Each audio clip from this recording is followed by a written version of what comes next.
우리 모두는 주님께 쓰임받는 인생이 되기를 원합니다. 아멘 하십니까? 근데 이제 쓰임받는다 이렇게 생각했을 때 좀 개념이 왜곡되어 있는 경향들이 있는데요. 뭐 쓰임받는다 이런 게 예수님 믿었더니 이제 뭐 예수님께 쓰임받는다 했을 때 유명해지고 성공하고 이런 것들을 생각하는 경우가 대단히 많다는 거예요. 다니던 직장에서 초스피드로 이렇게 진급을 해서 임원까지 올라가고, 또 공부하는 학생들은 점점 학점이 잘 나오게 되고, 또 고시생들은 시험 봤는데 전국 수석의 그런 어떤 점수가 나오게 되고, 사업하는 사람들은 아이템 하나가 대박이 나가지고 뭐 몇천억대 회사가 되고, 이런 것들을 이렇게 쓰임 받는다 이렇게 생각하는 경향들이 있더라는 거예요. 그런데 여러분, 이것은 대단한 착각입니다. 대단한 착각이에요. 우리가 쓰임 받는다 했을 때 자꾸 이런 것들을 생각하니까 무엇을 갖춰야 된다고 이렇게 자꾸 생각하게 되는 거예요. 그래서 뭐 내가 성공하면, 무엇인가 조건이 갖춰지면 그때부터 하나님 나라를 위해서 제가 헌신하겠습니다, 일하겠습니다, 이런 생각을 갖게 된다는 거예요. 청년들, 내가 취업만 하면 그때부터 제가 하나님 나라 위해서 제 인생을 올려드리겠습니다, 뭐 이렇게 또 생각을 하고. 그래서 대부분 성도들이 물질이나 어떤 외적인 스펙이 낮으면 너무 나는 부족하고 초라하고 못나서 하나님께 쓰임받지 못할 것이라 이렇게 생각을 하고 산다는 거예요. 이것은 여러분 고정관념입니다. 착각이라는 거예요. 여러분, 하나님은 어떤 사람을 들어주실까요? 하나님은 어떤 사람을 들어주실까요? 성경을 여러분 잘 보셔야 됩니다. 하나님이 어떤 사람을 들어주시는지. 하나님은 여러분 외적으로 이렇게 강력한 스펙을 가진 사람을 쓰시는 게 아니라 오히려 하나님은 약한 자를 들어 쓰십니다. 외적인 스펙이 너무 강하잖아요. 그럼 약하게 만들어서 쓰십니다. 대표적인 인물이 있죠. 누굽니까? 사도 바울. 사도 바울은 외적인 스펙이 정말 화려했습니다. 정말 뭐 강력했어요. 그런데 하나님은 그 사도 바울을 가시를 주셔가지고 약하게 한 다음에 들어 쓰셨다는 거예요. 사도 바울이 고백하잖아요. 내가 약할 곧 그때에 강함이 되더라. 뭔가를 자랑할 만한 스펙을 가진 자도 오히려 하나님은 그런 자를 약하게 하셔가지고 사용하신다면, 여러분, 나의 연약함은 하나님께 전혀 문제가 되지 않는다는 거예요. 할렐루야. 내가 약하다는 것은 하나님께 정말 아무것도 문제가 되지 않습니다. 오히려 있는 그 자리에서 온전히 하나님을 의지하고 충성스럽게 하나님 앞에 있는다면 오히려 더 크게 쓰임받을 수 있는 우리가 될 수 있다는 거예요. 약해도 쓰임받을 수 있습니다. 아니, 오히려 약해야 쓰임받을 수 있습니다. 여러분, 내가 강하면 여러분 하나님의 손에 안 잡힙니다. 하나님의 손에 잡히려면 약해져야 돼요. 여러분, 하나님을 의지하는 약함이 가장 강력합니다. 이게 무슨 말인지 이해가 되십니까? 하나님을 의지하는 약함이 가장 강력하다는 거예요. 진정한 강함은 겉모습이 아니라 하나님을 의지하는 믿음이라는 겁니다. 하나님을 의지하고 나가면 하나님께서는 약할 때 강함을 주신다는 거예요. 여러분, 그렇다면 약한 나도 얼마든지 하나님의 그 위대한 일에 쓰임받을 수 있다는 것을 믿으시기 바랍니다. 이 시간에는 정말 주님께 아름답게 쓰임받았던 12제자 가운데 수석 제자로 쓰임받았던 베드로에 대해서 좀 살펴보려고 합니다. 베드로. 여러분, 예수님이 택하신 제자들의 이렇게 면면을 이렇게 살펴보면 세상적으로는 평범하다 못해 결함이 많은 인물들이 굉장히 많았습니다. 그 중에 베드로는 단연코 탑이었습니다. 베드로는 결함의 최고봉이었어요. 여러분, 예수님이 베드로를 뽑으셨다. 나도 얼마든지 쓰임받을 수 있다는 것을 여러분 믿으시기 바랍니다. 여러분, 예수님이 베드로를 뽑으셨다는 것을 이렇게 살펴보면 제자들을 뽑을 때 어떤 기준으로 뽑으셨는지를 알 수 있어요. 얼마나 똑똑한가, 얼마나 높은 지위에 있는가, 얼마나 외모가 준수한가, 얼마나 많은 소유를 가지고 있는가, 얼마나 센스가 있는가, 이런 거 하나도 고려하지 않았다는 것을 베드로를 보면 알 수 있습니다. 만약에 그런 걸 고려했다면 여러분, 베드로는 거기에 들어갈 수가 없어요. 예수님의 선택에 들어갈 수가 없단 말이에요. 베드로는 여러분 세상적인 스펙을 기준으로 했을 때 점수를 매기면 낙제입니다. 못 들어가요. 베드로는 결함이 많았습니다. 여러분 잘 아시죠? 종잡을 수가 없었어요. 베드로는 극에서 극으로 움직였던 사람이 정말 베드로였습니다.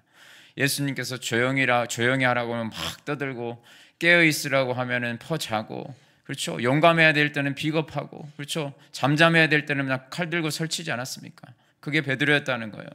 천방지축이었습니다. 천방지축. 예수님이 가장 헷갈렸던 사람이 베드로였어요. 베드로 여러분 괜찮은 부분도 있었어요. 예수님께서 사람들이 나를 누구라 그러더냐 이렇게 말하니까 이제 제자들이 대답하여 뭐 더러는 세례 요한이다 합니다. 뭐 엘리야라 합니다. 그렇게 대답하잖아요. 그러니까 예수님이 이제 마음에 안 드신 거예요. 그러면 너희는 나를 누구라고 부르냐 이렇게 물어보시지 않습니까? 꿀먹은 벙어리들이 됩니다. 제자들이. 그때 누가 손을 들었을까요? 베드로가 저요 하고 또 딱 손을 들어서 뭐라고 이야기했습니까? 주는 그리스도시요 살아계신 하나님의 아들이시니다. 할렐루야. 너무 멋있는 고백 아닙니까 여러분? 베드로의 입에서 이런 게 나왔어요. 기가 막힌 대답을 했습니다. 예수님이 엄청 감동을 받으셨습니다. 바요나 시몬아 내가 복이 있도다. 엄청 감동을 받으셨어요. 너는 베드로라 반석 위에 내 교회를 세우려니 음부의 권세가 너를 이기지 못하리라. 예수님이 너무 흐뭇하셨죠. 그리고 난 다음에 이제 바로 어떤 일이 벌어지냐? 예수님이 이제 어떤 이야기를 하시냐면 이제 십자가를 지셔야 될 것들을 이야기를 하세요. 십자가를 내가 지어야 된다. 십자가를 져야 되고 이것을 위해서 내가 이 땅에 왔다는 것을 제자들에게 이제 이야기해 주시거든요. 근데 그때 베드로가 또 나섭니다. 예수님 그러시면 안 됩니다. 그러시면 안 됩니다. 십자가 안 됩니다. 예수님 절대 못 지십니다. 그러면서 예수님을 막아서잖아요. 그때 예수님이 뭐라고 하십니까? 사탄아 내 뒤로 물러가라. 사탄아 물러가라. 여러분 그거 아십니까? 베드로의 그 주는 그리스도시요 살아계신 하나님의 아들이시니다. 이 기가 막힌 고백과 예수님이 말씀하신 사탄아 내 뒤로 물러가라. 이 베드로의 그 한심한 대답 때문에 예수님이 말씀하신 그 내용이 한 자리에서 일어난 겁니다. 한 자리에서. 그러니까 여러분 베드로는 진짜 예수님조차도 헷갈리는 사람이 베드로였다는 거예요. 베드로는 다른 사람은 다 주님을 버려도 저는 절대 주님을 버리지 않겠습니다. 이렇게 고백을 했던 사람이에요. 그렇게 큰 소리를 쳤어요. 그러니까 근데 어때요? 예수님 잡혀가시니까 혼자 3번이나 부인했어요. 모든 제자 중에 다른 제자 중에 부인한 사람 없거든요. 다 도망감 갔지. 근데 혼자 3번을 부인했어요. 그리고 예수님을 저주까지 합니다. 정신이 없죠. 베드로는 항상 극과 극의 모습을 보여줬어요. 더군다나 베드로는 학문 없는 범인이라 이렇게 이야기합니다. 사도행전을 보면 베드로를 사람들이 뭐라고 생각했냐면 학문 없는 범인이라 이렇게 여겼다는 거예요. 학문 없는 범인이 뭐예요? 사람들이 학문 없는 범인으로 베드로를 여겼다는 거예요. 그러니까 베드로의 삶이 어땠어요, 여러분? 굉장히 이렇게 인품이나 성품이 거칠고 그리고 교육을 받지 못한 모습이었다는 것을 세상 사람들도 다 알고 있었다는 거예요. 사람들도 그렇게 여기고 있었다는 겁니다.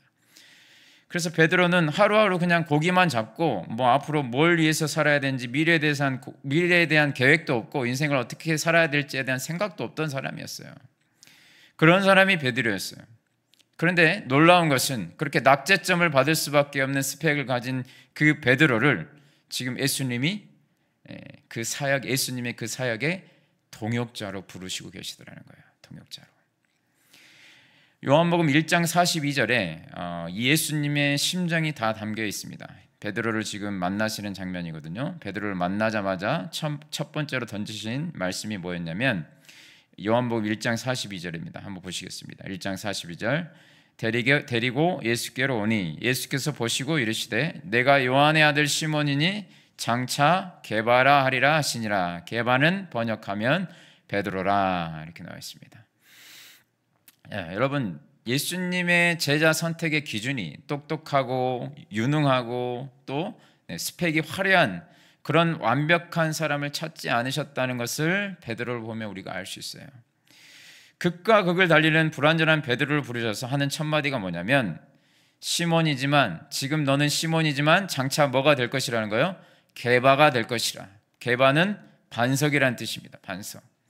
이 반석이라는 뜻인데 이것을 헬라어로 번역하면 베드로라는 뜻이에요. 베드로. 근데 여러분 지금 중요한 것은 너는 지금 시몬이지만 장차 반석 같은 자가 될 것이야. 지금 예수님이 이렇게 말씀하시잖아요.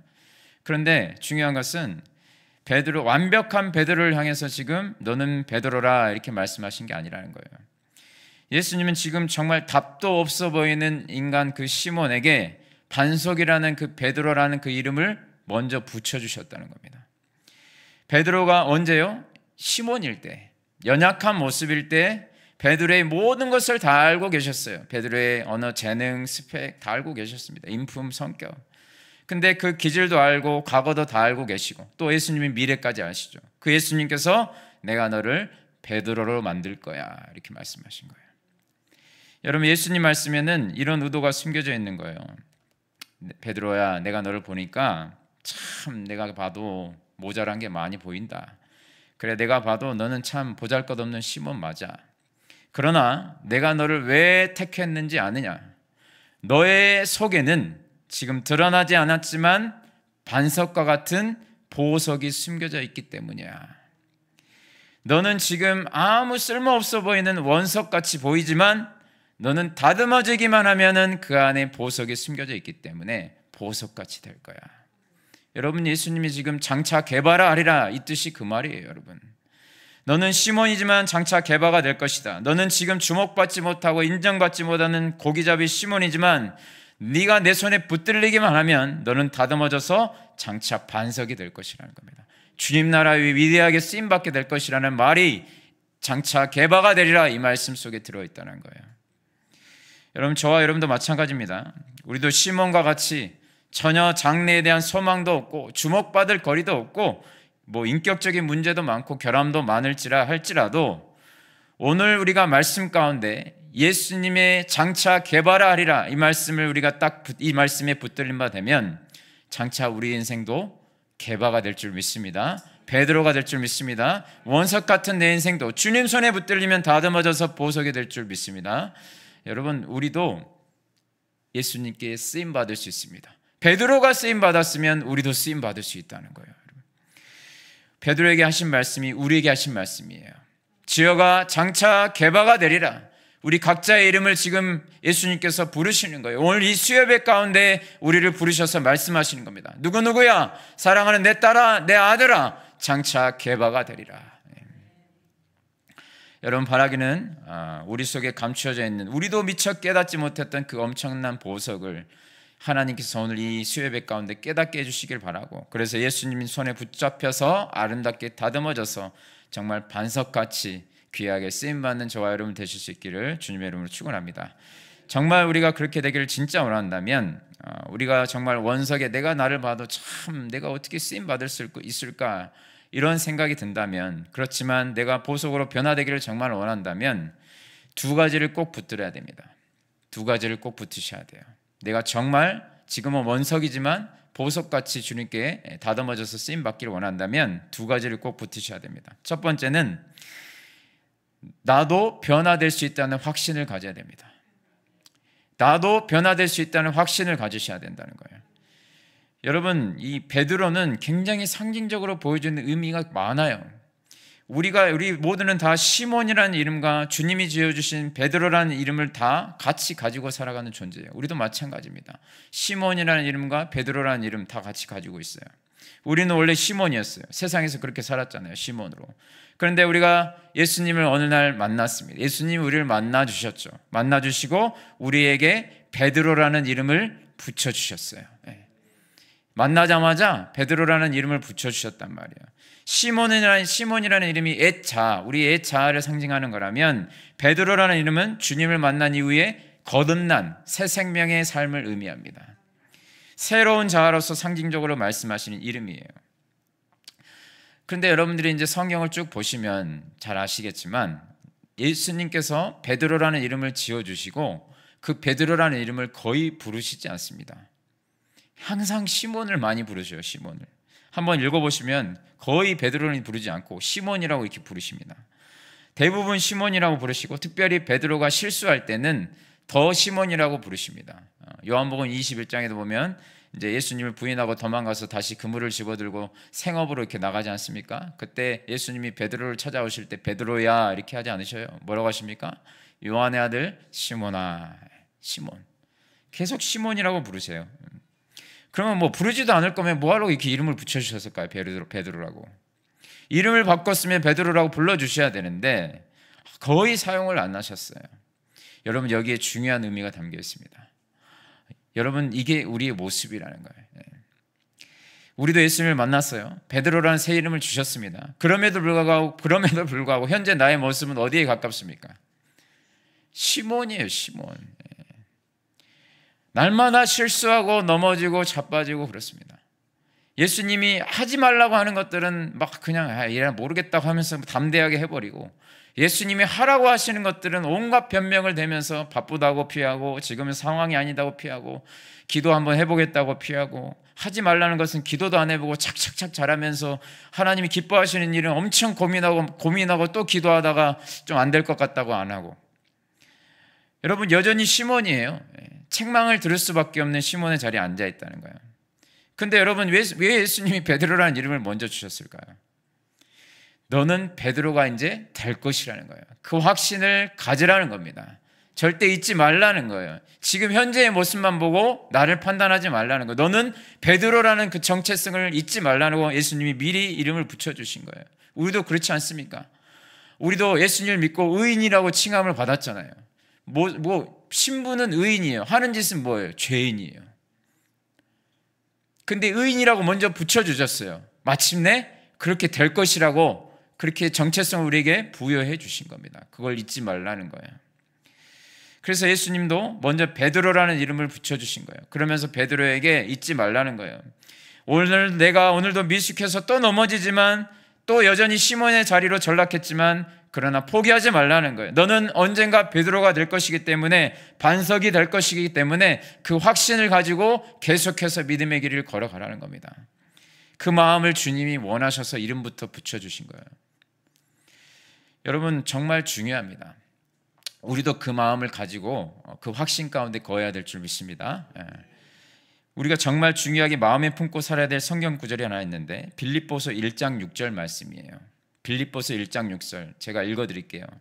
너희 안에서 착한 일을 시작하신 이가 그리스도의 예수의 날까지 이루실 줄을 우리는 확신하노라. 여러분 우리에게도 이 확신이 있어야 돼요. 지금 사도 바울의 이 확신이 있었어요. 어떤 확신? 내 안에서 착한 일을 시작하신 그 하나님, 나를 베드로로 부르신, 나를 의인이라고 부르신 그 착한 일을 하셨거든요. 근데 그 하나님께서 그냥 끝낸 게 아니라 그리스도 예수의 날까지 마침내 의인이 되게 하신다는 것을 확신하라는 거예요. 확신. 주님의 인격을 담을 거룩한 성화를 이어서 나갈 존재로 저희를 만들어 나간다는 거예요. 언제 이루어집니까? 예수 그리스도를 다시 오시는 그날, 주님이 다시 오시는 그날이나 우리가 개인적인 종말을 맞이할 때 성화되지 않는 모습으로 주님을 만나지 않는다는 거예요. 마침내 우리 예수의 날에 이루어진다는 겁니다. 그 의인의 모습이, 베드로의 모습이. 우리가 이 시몬 같은 모습으로 예수님을 만나지 않는다는 뜻이에요. 여러분 그걸 믿으시기 바랍니다.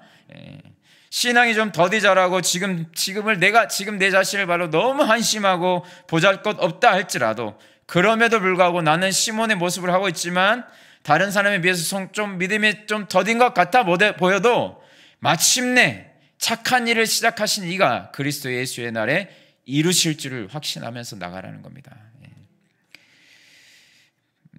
유대인 철학자 시몬 르 웨일이라는 사람이 이런 말을 했습니다. 기대감을 갖고 인내하며 기다리는 것이 영적 삶의 기초입니다. 우리 영적 삶의 기초가 뭐냐면, 기본이 뭐냐면 기대감을 가지고 인내하면서 기다려야 된다는 거예요. 나는 왜 이렇게 안 변하지? 그게 아니라 기대감을 가지고 인내하면서 기다려야 된다는 거예요. 저는 제 자신만 봐도요, 저는 이렇게 변화될 줄 몰랐어요. 이렇게 변화되리라 상상도 못했습니다.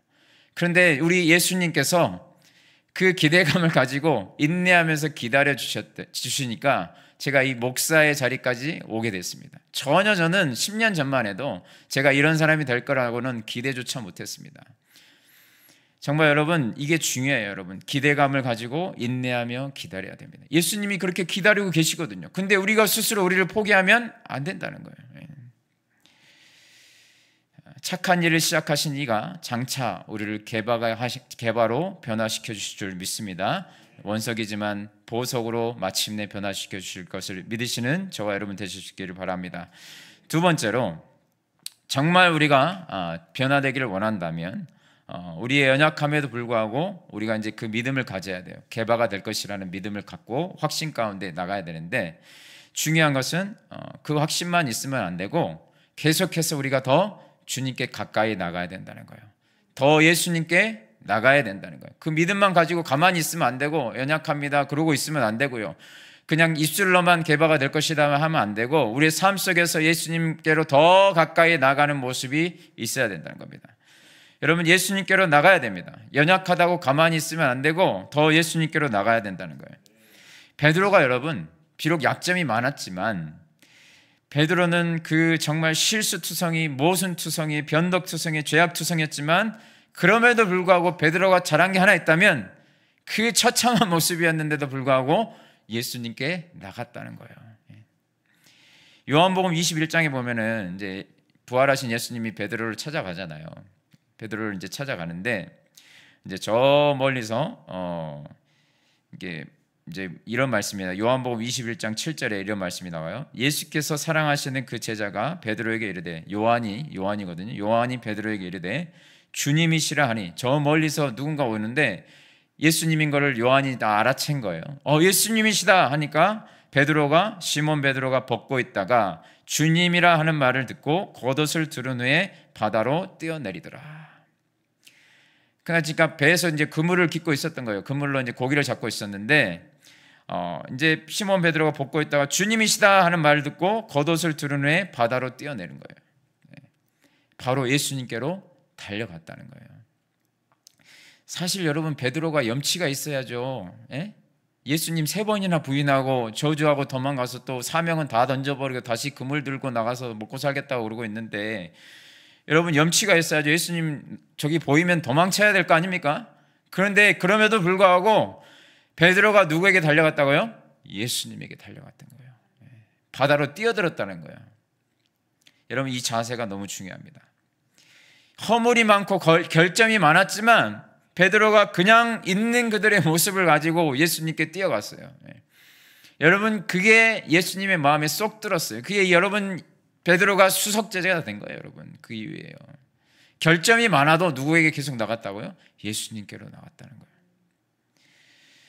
그래서 다시 요한의 아들 시몬아, 내가 나를 사랑하느냐 3번이나 물으시면서 사명의 자리로 다시 세우시잖아요. 그 뒤에 베드로가 얼마나 위대하게 쓰임받습니까?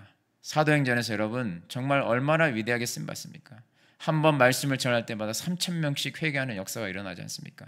주의 나라 위에, 예수님을 위해 전승해 보면 십자가에 거꾸로 매달아서 죽였다고 나와 있어요. 목숨을 다해서 복음을 전했습니다. 정말 아름답게 쓰임 받지 않습니까? 누가 그렇게 되리라고 상상이나 했겠습니까, 여러분? 자기 자신조차 그렇게 살리라고는 상상조차 못했어요. 그런데 예수님께 붙잡혔고 또 실수가 많았음에도 불구하고 예수님께 나아가니까 그렇게 귀하게 쓰임 받았다는 거예요. 여러분, 실수 많고 허물 많은 거 예수님께 전혀 문제가 되지 않습니다. 자신의 연약함을 인정하고 주님 앞에 나아가면 된다는 거예요. 그러면 쓰임 받을 수 있습니다. 여러분, 우리도 우리를 부르시는 예수님 앞에 적나라한 모습이지만 민낯이 참 부끄럽지만 나가야 됩니다. 약점이 있어요. 부족함이 있습니다. 그래도 나가야 됩니다.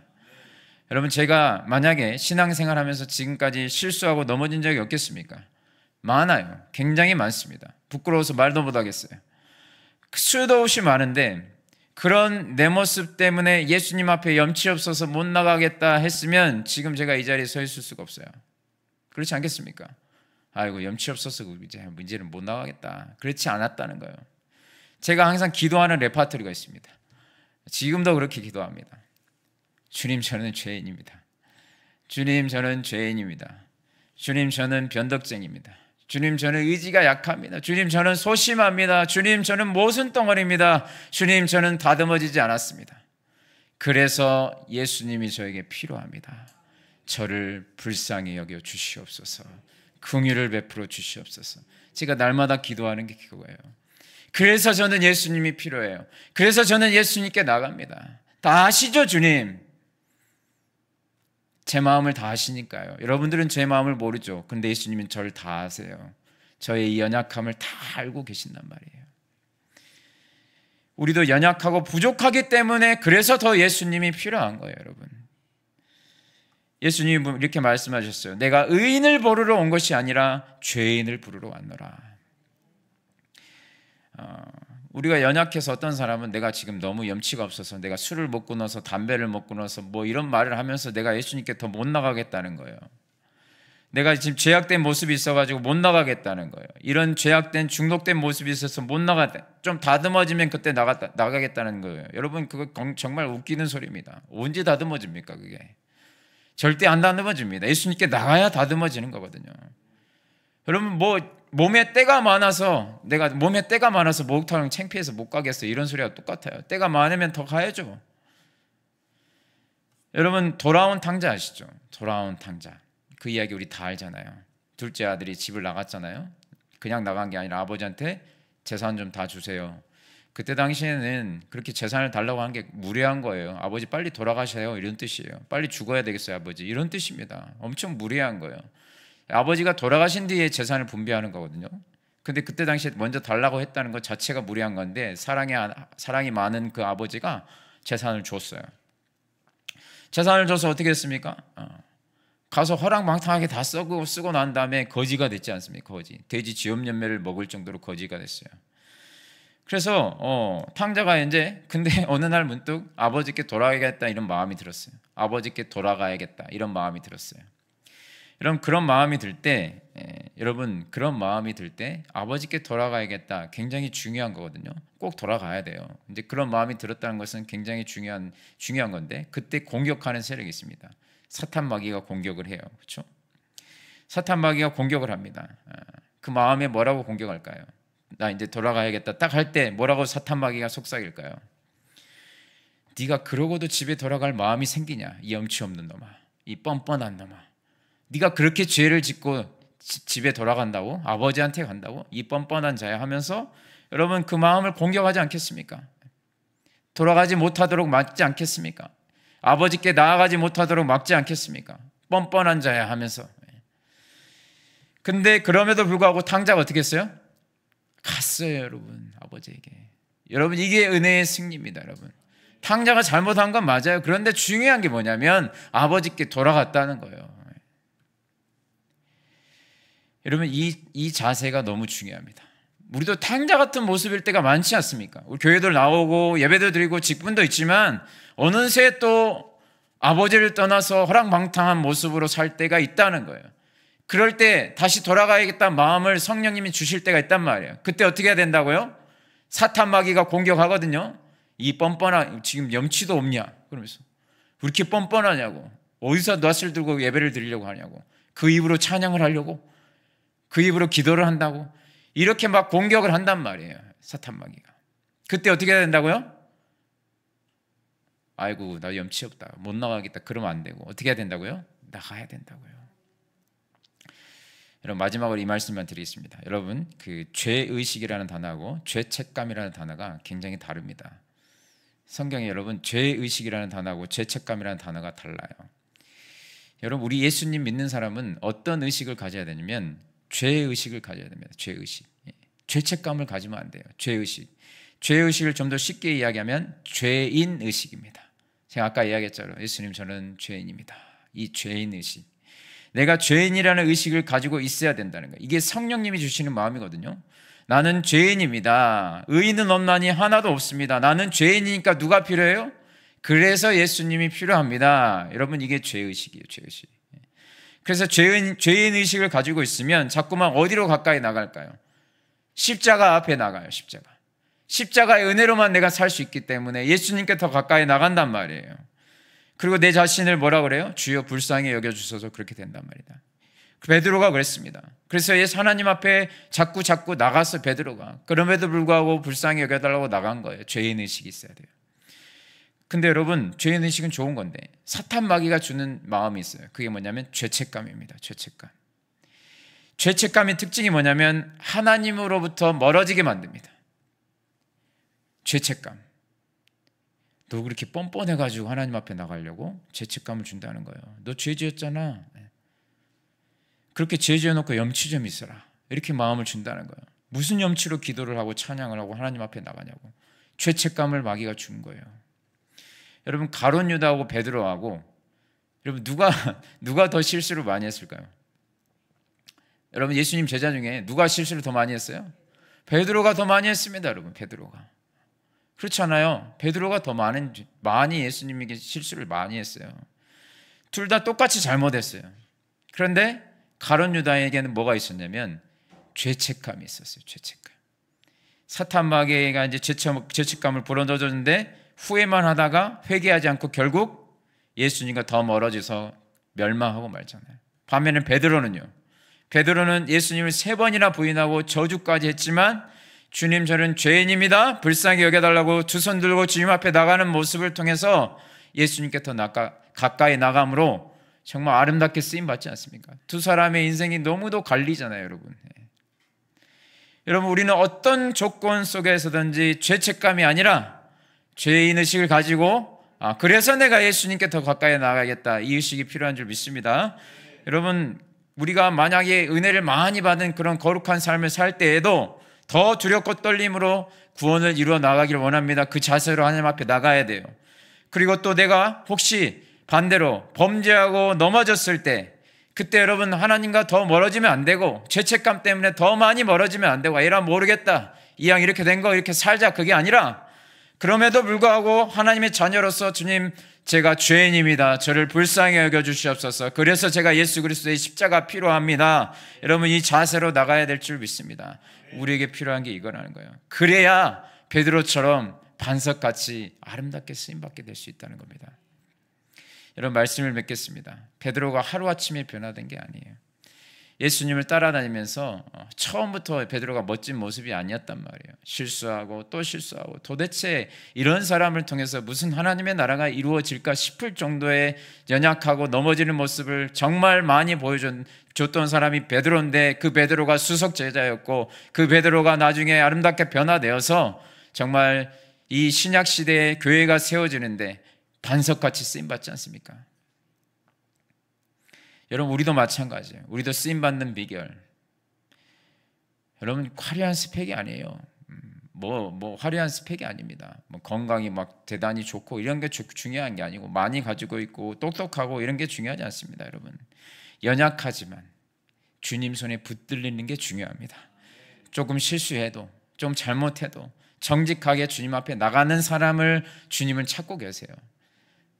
의인인 것처럼, 바리새인인 것처럼, 나는 죄 안 지은 것처럼 나와서 뻔뻔하게 앉아있는 게 아니라, 하나님 불쌍히 여겨주시옵소서, 제가 또 넘어졌습니다, 그렇지만 주님 앞에 나와서 그래서 예수님이 더 필요하고 저를 붙들어 주시옵소서, 그 사람이 베드로처럼 아름답게 다듬어져서 보석같이 귀하게 쓰임받게 되는 줄 믿습니다.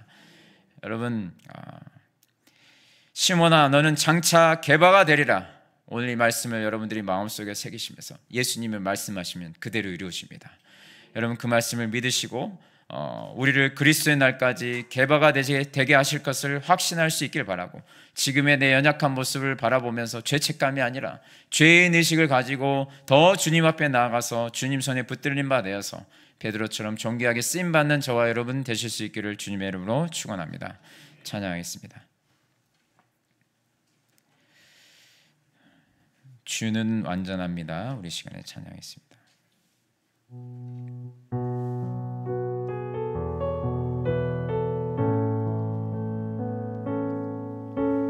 주여, 우리 연약합니다. 우리 오늘을 힘겨워합니다. 주 뜻 이루며 살기에 부족합니다. 우린 연약합니다. 주여, 우린 넘어집니다. 주여, 우린 넘어집니다. 오늘 하루 또 실수합니다. 주의 긍휼을 구하는 죄인입니다. 우리 주만 바라봅니다. 한없는 주님의 은혜 온 세상 위에 넘칩니다.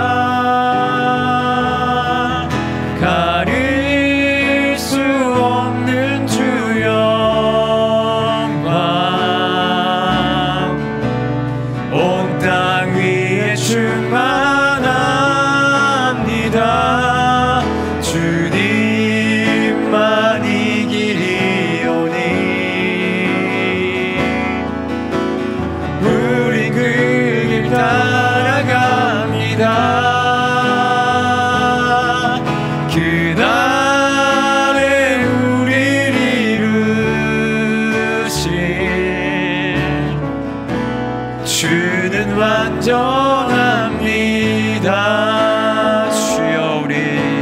주여 우린 연약합니다. 우린 오늘을 힘겨워합니다. 우린 오늘을 힘겨워합니다. 주 뜻 이루며 살기에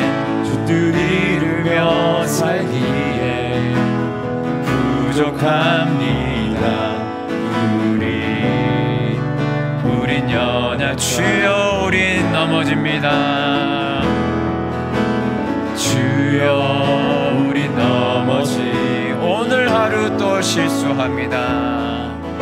오늘 하루 또 실수합니다.